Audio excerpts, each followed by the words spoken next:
Hey guys, welcome to Bookish Islander. My name is Juan, and today I'm going to be talking to you about all the books that I finished reading in May 2019. But don't worry, there aren't that many, there are only 5 or 6. Okay, one of the books that I finished reading in May, in fact it's the last book I finished last month, was El Invierno en Lisboa, or The Winter in Lisbon, by Spanish writer Antonio Muñoz Molina. This is a little paperback pocket-size edition that I bought a couple of years ago, but I put off reading this book quite frankly because the main characters are jazz musicians and I do not know anything about jazz, and it's not a music genre that I particularly care for. But that was a mistake. I mean, yes, the characters are jazz musicians and there are some references here to jazz and to other elements of popular culture, but you don't need to be au fait with any of that. You don't need to be an expert in jazz or even like it or know anything about it to enjoy this book. This is a hugely enjoyable book. There's a central mystery to it. It deals with a character who changes his name, and we don't know why until almost the very end of the book. It's a little bit wordy, but at the same time it's a page turner. It's not detective fiction, but it takes some of the tropes. It's from the genre, but it's a literary novel. Antonio Muñoz Molina is one of Spain's best known and most critically acclaimed writers, and this is only his second novel. It was published originally in the 1980s. I believe it was made into a movie, but I'm not sure about that. And yeah, I would thoroughly recommend it. I would recommend it mostly for the descriptions that he makes of Lisbon. I recently went there, so it was great to read this book after coming back from that great city. But there are also descriptions of other places, and the other city in Iberia that he talks about is San Sebastian in the Basque Country. Apart from the gorgeous descriptions of the cities, this is a lot of action and a lot of intrigue, so a lot of things to be enjoyed. Okay, another book that I read in May 2019 was Delirio by Laura Restrepo from Colombia. This book is from 2004, and in fact it won a big literary award in Spain that year, and that's what made me buy it. There is a quote from the president of the from the main judge who gave this book the award, and that's the great Portuguese writer José Saramago, and I am a great admirer of José Saramago, and I'll talk more about him later on in this video. But yeah, there's a quote from him saying that this book was fascinating, so that was enough for me to pick it up. I bought it secondhand, but the condition is pretty good. And it's a difficult book. It's not a linear narrative. In fact, there is no narrator. There isn't a single narrator. So we go. It's very we go from between different voices telling the story in a non-linear way, and that put me in mind of the late Chilean author José Donoso and his book The Obscene El Obsceno Pájaro de la Noche, The Obscene Bird of Night, which I believe is widely available in English translation if you can't read in Spanish. And she does something with punctuation in this book as well that reminded me of Saramago. But it's not a Portuguese novel, it's not a Chilean novel, it's deeply Colombian. It deals with very specific Colombian themes. It's a book that I would put in the category of literature that I admire, but don't necessarily enjoy. So I think it's a worthwhile read because of what she's able to do. I think this is a great achievement of a book. Did I enjoy it? Not so much, but I'm extremely glad I've read it. And I would definitely read more by Laura Restrepo. This was my first book of hers, and I would read more books by her. Then I also read a novel from Tenerife. If you follow this channel or follow me on Twitter or Instagram, you probably know that I'm from the Canary Islands and I live in Tenerife, which is the largest island in the Canaries. And so recently I've been interested in reading books by Canarian writers, so I picked up these 2 volumes from the local library and I posted a picture on my Instagram. So you'll find details of my Instagram account down below in the description, but also in the general description of my channel if you want to follow me on there. I post lots of pictures of books and also flowers and Tenerife and anything else that I think it's beautiful. So I picked these 2 volumes. These are the complete works of Raphael Serena, who is one of Tenerife's most famous and acclaimed writers. Sadly, he's no longer with us, and in fact this is a 3-volume edition. The 3rd volume is his poetry, but I'm more interested in his prose. So I read all his short stories, which are included on volume 2. This volume also includes some of his some YA and children literature that he wrote, but I'm not interested in those genres, so I didn't read them. I just read the short stories. And then this other volume, volume 1, has his 2 novels for adults in 1 volume. The first of which is Mararia, which I talk about briefly in the previous video while I was reading it.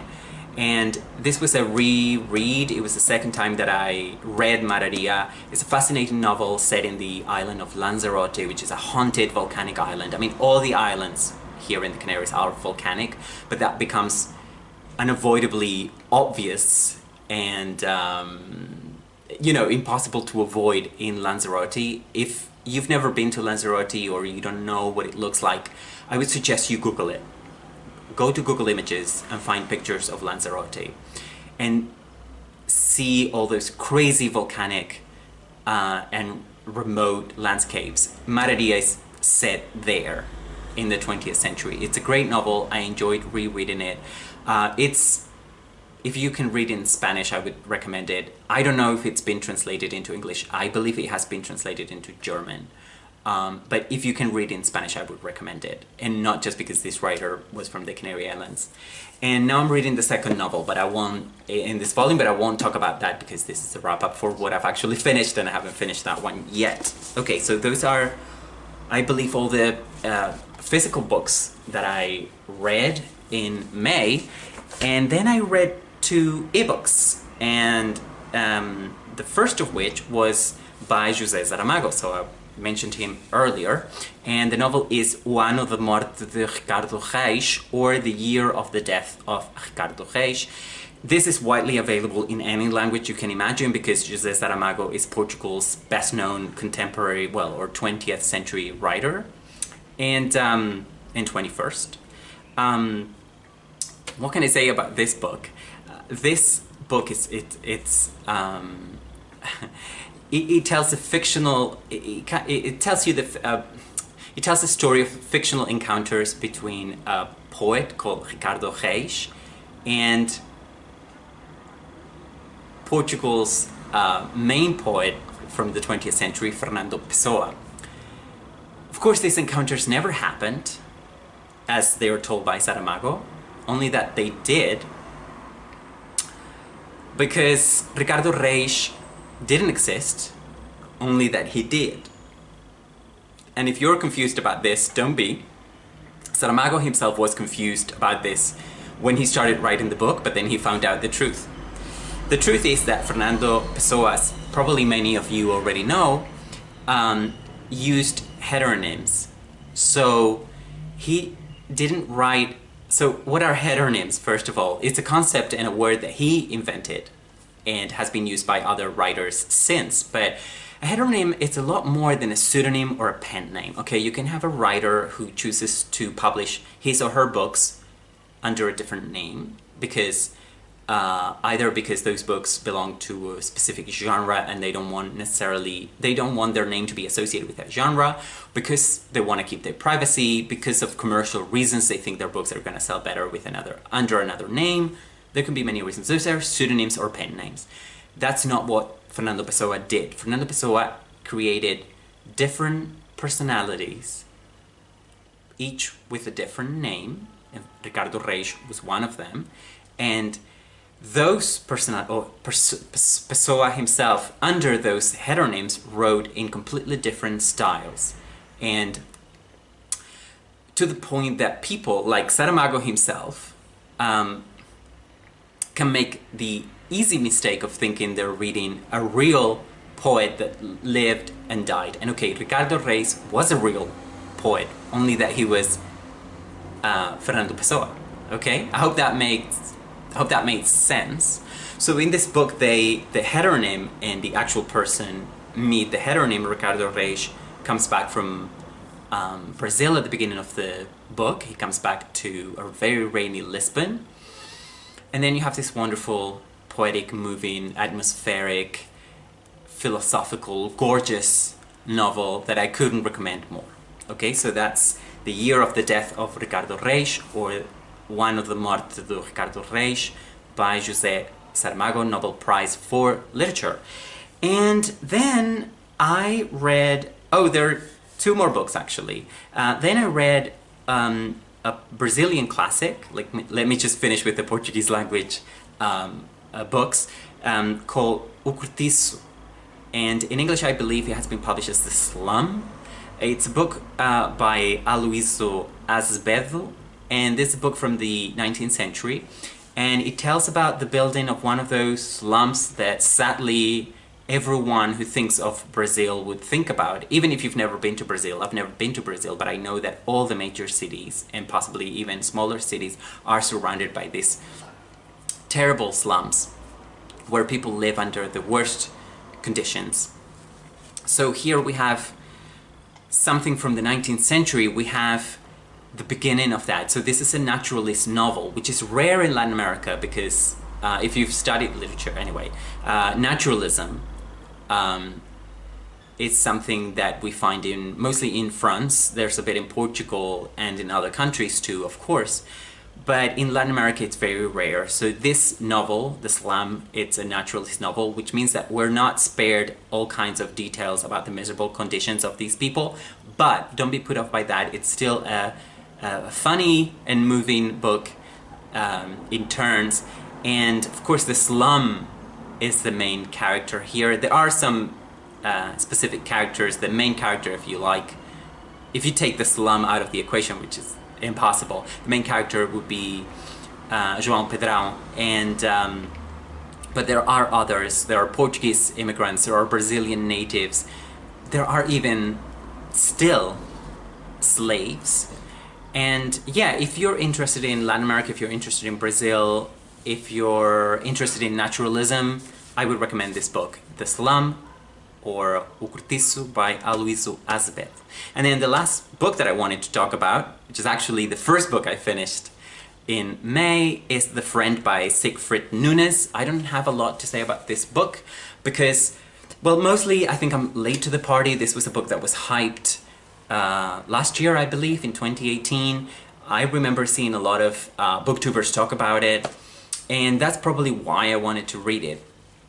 I just couldn't find it, or couldn't find it at a good price or something, so I put it off and put it off. But finally, I read it last month because I wanted to read, to be honest, I wanted to read something short, so I picked it up. It's a book about friendship. It's a novel about grief. It's very moving. I highly recommend it. If you want to read something short but great, you could do a lot worse than reading The Friend. Okay, so I'm gonna leave it here. Thanks for watching. Please subscribe, and I hope to see you again very soon.